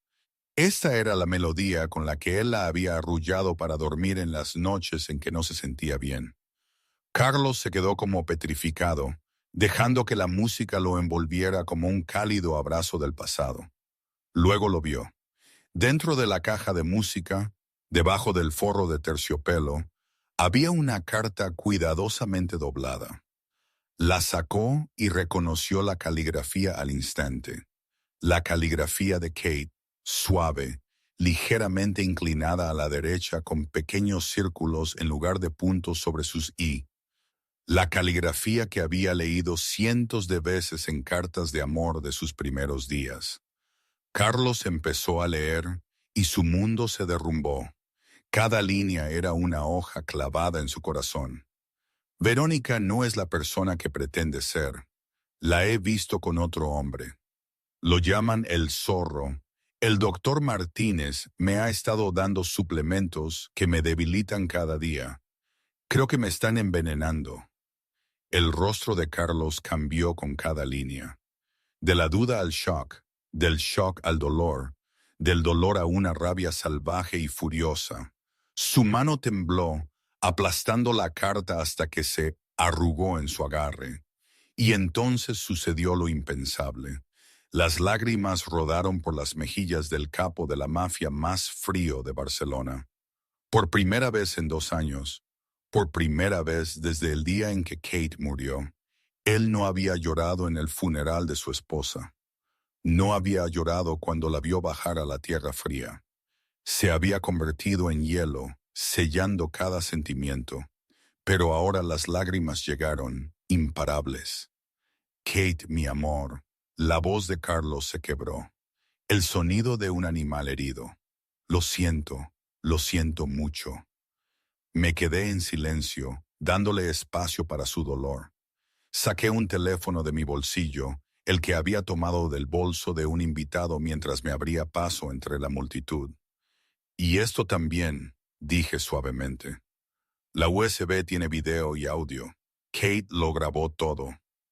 Carlos cogió el teléfono y abrió los archivos de video con manos que aún temblaban. Vio a Verónica y a un hombre con una cicatriz en la mejilla besándose, riendo, hablando de su futuro una vez que él ya no existiera. Oyó al doctor Martínez discutir la dosis para la señora Kate. Leyó los mensajes entre Verónica y su amante, dulces palabras que ella nunca le había dedicado a él. Carlos se hundió en una silla de terciopelo, la cabeza entre las manos, los hombros temblaban en oleadas. Había dormido junto a la asesina de su esposa durante 2 años. Estaba a punto de casarse con su enemiga. Qué ciego había sido. Después de un largo y doloroso minuto de silencio, Carlos se puso de pie. Se secó las lágrimas con el dorso de la mano, se ajustó el cuello, alisó los pliegues de los hombros de su traje. Cuando levantó la cabeza, sus ojos grises habían cambiado por completo. Se había ido el vacío de un hombre ahogándose en el dolor. Se había ido la frialdad de un hombre que había renunciado a vivir. En su lugar estaba el frío enfoque de un lobo que fija su presa. La implacable quietud de un capo de la mafia a punto de destrozar a su enemigo. Me miró y algo parecido a la gratitud brilló en lo más profundo de sus ojos grises. Gracias por todo. Entonces se dirigió hacia la puerta. La puerta del guardarropa se abrió de golpe. Carlos Fontaine salió, su rostro frío como el hielo, sus ojos grises afilados como cuchillas. Yo lo seguí, mi corazón aún acelerado, pero sabía que lo más difícil había terminado. Afuera, 500 invitados murmuraban con agitación. Los susurros rodaban como olas del océano. Los guardias esperaban en la puerta, listos para apresar a la doncella loca por orden. Pero Carlos simplemente pasó junto a ellos sin decir una palabra. Verónica se precipitó al instante, su vestido de 1.000.000 de euros ondeando detrás de ella, su hermoso rostro pintado con una preocupación y un pánico claramente fingidos. Carlos, por fin sales. ¿Qué te dijo esa loca? No la creas. Está inventando cosas para vengarse porque la despediste. Mi amor, mírame. Carlos no la miró, ni una mirada, ni una sola respuesta. Caminó directamente hacia el frente, donde el anciano sacerdote todavía estaba de pie, atónito e inseguro. Carlos se detuvo ante el micrófono, su fría mirada recorriendo 500 caras expectantes. Luego habló. La boda queda cancelada, con efecto inmediato. La voz de Carlos sonó como el acero, sin emoción, sin vacilación. 7 palabras cortas, pero pesadas como una montaña, golpeando a 500 invitados como un trueno en un cielo despejado. La catedral se quedó en un silencio sepulcral. Un segundo, 2, 3. Nadie se atrevió a respirar demasiado fuerte. Luego estalló. Los susurros estallaron como un enjambre de abejas. Murmullos de shock, preguntas confusas. ¿Qué está pasando? Fontaine ha perdido la cabeza. ¿Qué le dijo esa doncella? Verónica se quedó congelada en el pasillo, su rostro tan blanco como un cadáver. No podía creer lo que oía. ¿La boda cancelada? Después de todo lo que había hecho, después de 2 años de planificación perfecta, después de matar a Kate, después de envenenar a Carlos con amor falso, después de estar a punto de entrar por las puertas del cielo. ¡Carlos!, gritó Verónica, con la voz aguda por el pánico. ¿Qué estás diciendo? No puedes hacerme esto. Estamos a punto de ser marido y mujer. No puedes cancelar la boda delante de 500 personas. Corrió hacia él, le agarró la manga, sus ojos azules brillaban con lágrimas. Mi amor, déjame explicarte. Esa doncella está mintiendo. Quiere arruinar nuestra felicidad. No la creas, créeme a mí. Carlos apartó su mano como si fuera una serpiente venenosa. Sus ojos grises se encontraron con los de Verónica por primera vez desde que había salido del guardarropa, y esa mirada la paralizó. Ya no quedaba indiferencia, ni frialdad distante, solo puro odio, una repulsión profunda hasta los huesos. ¿Explicar qué? La voz de Carlos era baja, cada palabra un cuchillo. ¿Explicar cómo asesinaste a mi esposa? ¿O explicar cómo planeas asesinarme después de la luna de miel? El rostro de Verónica se descompuso, sus piernas amenazaban con doblarse. ¿Tú qué estás diciendo? Carlos se volvió hacia Javier, que estaba cerca, y dio una orden con voz desprovista de sentimiento. Llama al inspector Sánchez. Dile que tengo pruebas del asesinato de Catherine Fontaine. Video, audio y la carta manuscrita de la víctima. Lo quiero aquí inmediatamente. Verónica se quedó allí con la boca abierta, el rostro pálido como el papel. No podía creer lo que estaba pasando. ¿Cómo lo sabía Carlos? ¿Cómo tenía pruebas? Kate llevaba 2 años muerta. Cada rastro había sido borrado. Nadie podía probar nada. Y contacta a los hermanos, continuó Carlos, su tono tan tranquilo como si estuviera hablando del tiempo. Quiero saber dónde está el zorro, Derek Lawson, en menos de 1 hora. Verónica se sobresaltó como si hubiera recibido una descarga eléctrica. Miró a Carlos con horror. ¿Tú ¿Tú sabes lo de Derek? Ahora sí, respondió Carlos, su voz más fría que el hielo. Kate me lo dejó todo, todo. Video tuyo y de tu amante besándose. Audio del doctor Martínez discutiendo la dosis de veneno. Mensajes entre tú y el hombre al que llamas cariño. Todo. Verónica se giró y me miró, de pie junto a Carlos, y en ese instante su máscara se cayó por completo. La belleza angelical se retorció en algo demoníaco. Ojos azules enrojecidos de odio, labios deformados por la furia. Todo su cuerpo temblaba de veneno. ¡Tú!, gritó Verónica como un animal herido. Todo esto es por tu culpa. Sirvienta asquerosa. Voy a matarte. Voy a destrozarte. Se abalanzó sobre mí como una pantera enloquecida. Uñas rojo sangre levantadas en alto, listas para arañar mi cara. Pero Javier fue más rápido. El leal guardaespaldas la bloqueó, rodeándola con los brazos por detrás. Verónica se retorció violentamente, chillando como una desquiciada. ¡Suéltenme! ¡Suéltenme ahora mismo! Soy la esposa de Carlos Fontaine. Soy la reina de esta ciudad. No tienen derecho a tocarme. No eres nada, dijo Carlos, su voz tan fría que era aterradora. Eres solo una asesina que está a punto de pagar por sus crímenes. Se volvió hacia Javier. Manténgala aquí. La policía llegará en 10 minutos. 500 invitados se quedaron como tallados en piedra, observando la increíble escena que se desarrollaba ante ellos. Muchos ya habían sacado sus teléfonos para grabar.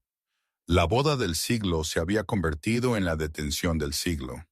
Y Verónica Sterling, la mujer que había parecido radiante como una reina momentos antes, ahora gritaba y forcejeaba en el agarre de un guardia como una verdadera criminal.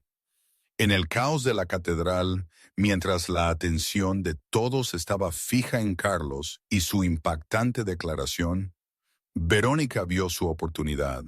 En una fracción de segundo de distracción de Javier, se liberó, empujó a otro guardia que intentó bloquearla y corrió hacia la salida trasera de la iglesia. Su vestido de novia de €1.000.000 se arrastraba detrás de ella como un sudario blanco. Los cristales cosidos en la tela se dispersaban por el suelo de mármol mientras corría. No le importaban los gritos, las llamadas, los chillidos detrás de ella. Solo había un pensamiento en su cabeza: correr, escapar. La limusina negra seguía esperando en la entrada trasera, donde debería haber llevado a los novios a la recepción. Verónica se lanzó al coche y le gritó al conductor: «¡Aeropuerto! ¡Rápido! ¡Vámonos! €1.000.000 si me llevas en 30 minutos». El coche salió disparado como una bala, dejando la Catedral de Sevilla y todo lo que había pasado atrás. Verónica se sentó en el asiento trasero, manos temblorosas abriendo el bolso que siempre llevaba cerca. Dentro había un pasaporte falso con el nombre de Elena Martín, un grueso fajo de billetes y un teléfono de repuesto. Se había preparado para esto durante mucho tiempo. El plan B en caso de que todo se viniera abajo. Se arrancó el velo, se quitó la tiara de diamantes, luego luchó en el estrecho espacio para cambiarse del enorme vestido de novia a un simple abrigo negro que ya había guardado. Las joyas caras se metieron en una bolsa de tela. Su cabello rubio estaba recogido con fuerza. En el espejo retrovisor, Verónica Sterling desapareció. Solo quedaba una mujer común con una cara cansada que huía por su vida. «Solo sube al avión», se susurró a sí misma, forzando la calma en su respiración. «Solo llega a Europa. Derek tiene gente en París. Empezaré de nuevo. Estaré bien». El coche se detuvo en Barajas. Verónica saltó, lanzó un fajo de billetes al conductor y corrió hacia la terminal internacional. Se abrió paso entre la multitud de viajeros, sus ojos buscando cualquier señal de peligro. Nada, ni guardias, ni policía, Solo pasajeros comunes apurándose con su equipaje. Exhaló un suspiro de alivio y se dirigió al mostrador de facturación de Air France. El vuelo a París saldría en 2 horas. Entregó el pasaporte falso, forzando su rostro a la calma. Un billete de primera clase a París, el vuelo más temprano. El agente echó un vistazo al pasaporte, tecleó algo en el ordenador, luego sonrió. Sí, señorita Martín, espere un momento. Verónica se quedó allí, el corazón acelerado, sus ojos todavía mirando alrededor de la terminal. Solo conseguir el billete, solo pasar la seguridad, solo subir al avión. Entonces sería libre. ¿A dónde crees que vas, Verónica? La conocida voz fría llegó desde atrás. Verónica se congeló, la sangre se le heló. Se dio la vuelta y vio la peor pesadilla de su vida. Carlos Fontaine estaba allí, todavía con su traje de boda negro, los ojos grises más fríos que la escarcha. A su lado estaban Javier y un hombre de mediana edad con un traje gris. Verónica reconoció al inspector Sánchez de la Policía Nacional de Barcelona. Detrás de ellos, docenas de agentes uniformados habían acordonado la zona. ¿Cómo? Verónica tartamudeó, su rostro blanquecino. ¿Cómo sabías que estaba aquí? ¿Lo olvidaste? Carlos se acercó, cada paso sonando como una campana fúnebre. Controlo esta ciudad. Todas las salidas de Barcelona tienen a mi gente. El aeropuerto, la estación de tren, la estación de autobuses. ¿A dónde creías que podías huir exactamente? Verónica retrocedió hasta que su columna vertebral golpeó el mostrador de facturación. Forzó la familiar sonrisa seductora en su boca. Su voz se volvió dulce y suplicante. Carlos, mi amor, déjame explicarte. No es lo que piensas. Esa doncella lo inventó. Te amo. Siempre te he amado. Cállate. Carlos la interrumpió, su voz aguda como una navaja. Tengo la carta de Kate, sus grabaciones, el video tuyo y de tu amante abrazándose mientras planean matarme. Y el doctor Martínez confesó cuando la policía llegó a su casa hace 20 minutos. El juego ha terminado, Verónica. La máscara se cayó por completo. La belleza angelical se retorció en algo demoníaco, deformada por la rabia y la locura. Verónica gritó, su voz aguda despojada de todo rastro de feminidad. ¿Y qué? Kate era débil, no te merecía, no supo cómo retener a un marido. Soy la perfecta para ti, hice todo por nosotros. Nunca hubo un nosotros, replicó Carlos, su voz tan fría que era aterradora. Solo hubo tu codicia. No me amas. Amas mi dinero, mi poder, mi imperio. Justo entonces, Verónica me vio, de pie detrás de Carlos, la pequeña doncella de cabello castaño y ojos verdes, la que había destruido todo lo que Verónica había construido en 2 años. La locura estalló. Verónica se abalanzó sobre mí como un animal salvaje, las uñas en alto, la boca aullando con frenesí. Tú, si no fuera por ti, lo habría tenido todo. Voy a matarte. Voy a destrozarte. Agentes de policía se abalanzaron al instante, sujetando a Verónica y forzándola a bajar al suelo. El frío chasquido de las esposas resonó mientras se cerraban alrededor de sus muñecas. Verónica fue arrastrada, con el rostro manchado de lágrimas y rímel. Su cabello dorado ahora era un nido enredado, su abrigo negro colgaba torcido, sus uñas rojo sangre rotas y destrozadas. La imagen de la reina orgullosa se había hecho añicos por completo, dejando solo a una patética criminal gritando bajo el agarre de la ley. La multitud del aeropuerto bullía, teléfonos en alto desde todos los ángulos, grabando el momento en que la mujer que casi se convierte en la reina de la mafia de Barcelona se derrumbó. ¡Carlos!, gritó Verónica por última vez mientras era arrastrada hacia el coche de policía. ¡Te arrepentirás! ¡Juro que te arrepentirás de esto! Carlos no miró hacia atrás, su voz plana y fría. Lo único que lamento es no haberte descubierto antes. 3 meses después, el juicio por el asesinato de Catherine Fontaine llegó a su fin con sentencias que se ajustaban a los crímenes. Veronica Sterling fue sentenciada a cadena perpetua sin libertad condicional por asesinato premeditado y conspiración para cometer asesinato. Cuando el juez leyó la sentencia, ella gritó con histeria salvaje en la sala del tribunal y tuvo que ser arrastrada por los agentes mientras seguía escupiendo maldiciones y amenazas. El doctor Warren Martínez recibió 15 años por ser cómplice de asesinato. Su rostro se puso ceniciento cuando las esposas se cerraron.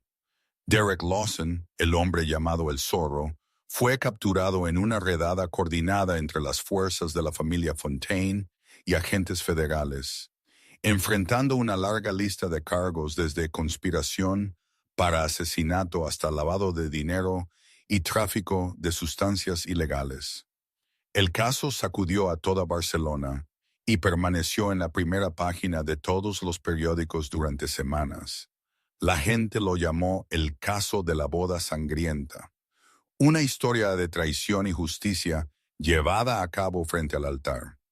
Y dentro de esa historia, hubo una joven cuyo nombre se pronunció con un apodo: la heroína silenciosa. María, la doncella de 28 años que había arriesgado su vida para destrozar el complot de Veronica Sterling. La prensa la buscó por todas partes. Las cadenas de televisión la invitaron a entrevistas.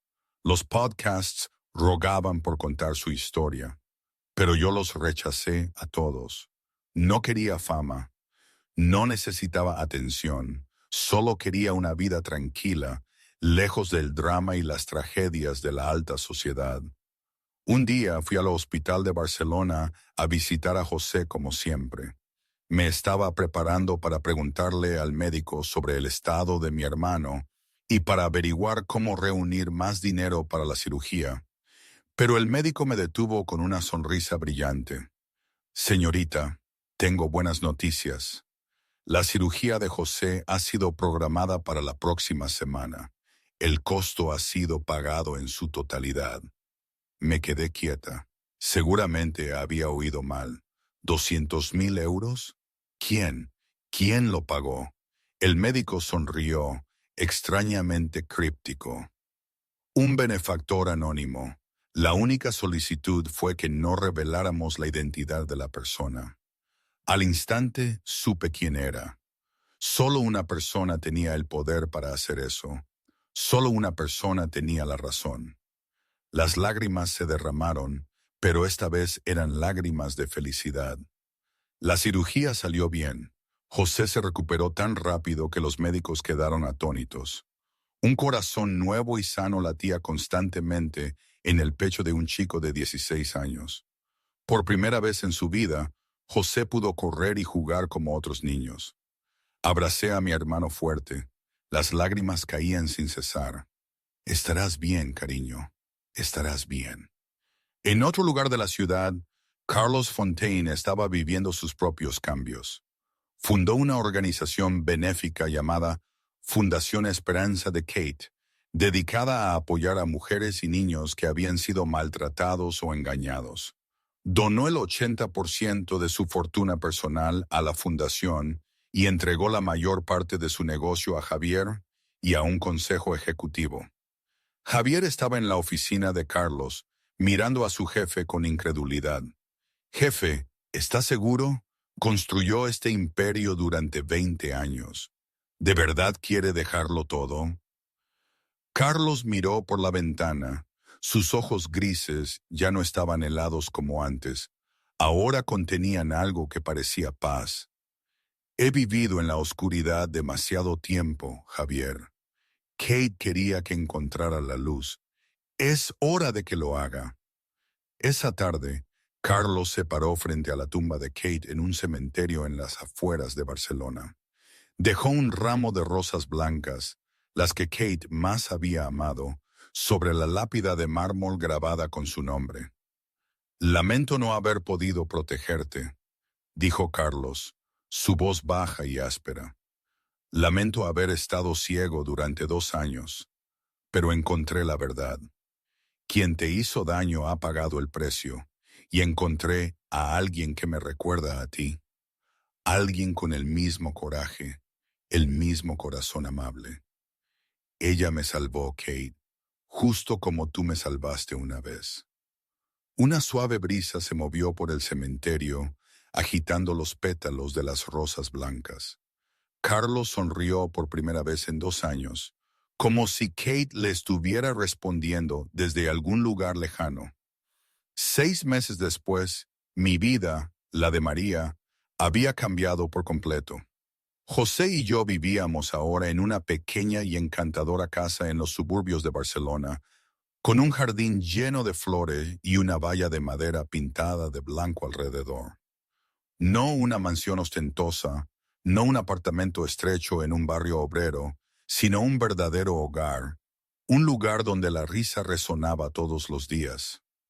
José estaba sano y lleno de energía en el patio, jugando a la pelota con los niños del vecindario. Un chico de 16 años con un corazón nuevo que podía correr, gritar y finalmente disfrutar de la infancia como los niños normales. Yo estaba en el jardín, las manos manchadas de tierra, cuidando los nuevos rosales que había plantado. Una sonrisa brillante reposaba en mis labios, una sonrisa pacífica que nunca me había atrevido a soñar durante todos esos años difíciles. El sonido de un motor llegó desde el final de la calle. Levanté la cabeza y vi un viejo Jeep verde detenerse frente a la puerta. No un Rolls Royce o un Bentley como los que había visto en la mansión Fontaine. Solo un coche sencillo y común. La puerta se abrió y Carlos Fontaine salió. Pero este ya no era el capo frío de la mafia con un caro traje de Tom Ford. Llevaba una camisa blanca con las mangas arremangadas hasta los codos, pantalones caqui sencillos y zapatillas de lona. Su rostro de rasgos afilados ahora se veía más bronceado, más saludable. Y sus ojos grises. Los ojos que una vez habían sido fríos como el hielo ahora tenían una calidez que nunca antes había visto. «¡Tío Carlos!», gritó José y corrió hacia él como una pequeña ráfaga de viento. El chico abrazó a Carlos con toda la alegría inocente de sus 16 años. Carlos soltó una carcajada real y le revolvió el pelo. «Hola, campeón. ¿Ese corazón nuevo funciona bien?» «Increíble», José se jactó, radiante. «Soy el más rápido de mi clase. El médico dice que soy fuerte como un buey. ¿Juegas a la pelota conmigo?»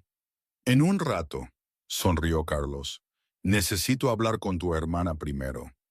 José asintió, luego corrió de vuelta con sus amigos. Me sequé las manos en el delantal y salí del jardín. El corazón me latía rápido de una manera que no entendía. No sabía por qué de repente me sentía nerviosa. Carlos se acercó y se detuvo a unos pasos de distancia. «Hola», dijo suavemente. «Hola», respondí, sintiendo que me subía el calor a las mejillas. Un silencio incómodo se extendió entre nosotros. Habíamos enfrentado a un asesino juntos, huido de guardaespaldas, arruinado una boda del siglo. Sin embargo, ahora no sabíamos qué decir. Al fin, Carlos habló. «He estado pensando mucho en todo. En ti, en mí», repetí, sorprendida. «Me salvaste la vida, María», dijo Carlos, sus ojos grises encontrándose con los míos. «No solo de Verónica, sino de mí mismo, de la oscuridad en la que me ahogaba durante 2 años. Me diste una razón para seguir viviendo, para cambiar, para convertirme en un hombre mejor». Hizo una pausa y respiró lentamente. «Voy a abrir un centro comunitario, para niños como José, para familias que necesitan ayuda. Lo llamaré Casa Esperanza. Eso suena maravilloso, sonreí. Necesito a alguien que lo dirija, continuó Carlos. Alguien con un corazón amable. Alguien que sepa lo que significa luchar, sobrevivir. Alguien como tú. Yo sacudí la cabeza. Pero yo solo soy... Carlos se acercó y me tomó la mano. Por primera vez, no en una emergencia. Por primera vez, simplemente porque quería. No eres solo nada, María. Eres la persona más valiente que he conocido. Hizo una pausa, su voz se volvió más suave. Y espero que me des una oportunidad. Una oportunidad para conocerte. No como tu jefe, solo como yo. Miré esos ojos grises, ojos que ahora se sentían cálidos como un pequeño fuego en una noche de invierno. Sonreí. Quiero eso. Oigan, ¿van a jugar o qué? La voz de José llamó desde el patio. Carlos y yo reímos juntos. Nos giramos de la mano y caminamos hacia el chico que esperaba con la pelota. El atardecer dorado se derramaba sobre el pequeño jardín, la hermosa casa, las tres personas jugando a la pelota entre risas que se oían a lo lejos. Hoy día, no sé, a veces pienso que fue lo mejor que me pudo pasar. A veces me pregunto qué habría sido de mi vida si no hubiera escuchado, si hubiera seguido mi camino sin meterme. José está bien, eso es lo que más importa. Y Carlos es una persona diferente. ¿Se siente correcto? Sí, en muchos momentos se siente bien, como si encajáramos de una forma inesperada. Pero la vida, ¿sabes? Nunca es un cuento de hadas. Hay días buenos y días malos. Hay dudas. La sombra de Kate de lo que pasó sigue ahí y no pasa nada. No hay un felices para siempre perfecto, como en los libros. Hay un seguir viviendo con sus desafíos, con sus alegrías y con la certeza de que nada es del todo fácil. Pero es mi vida y la vivo un día a la vez.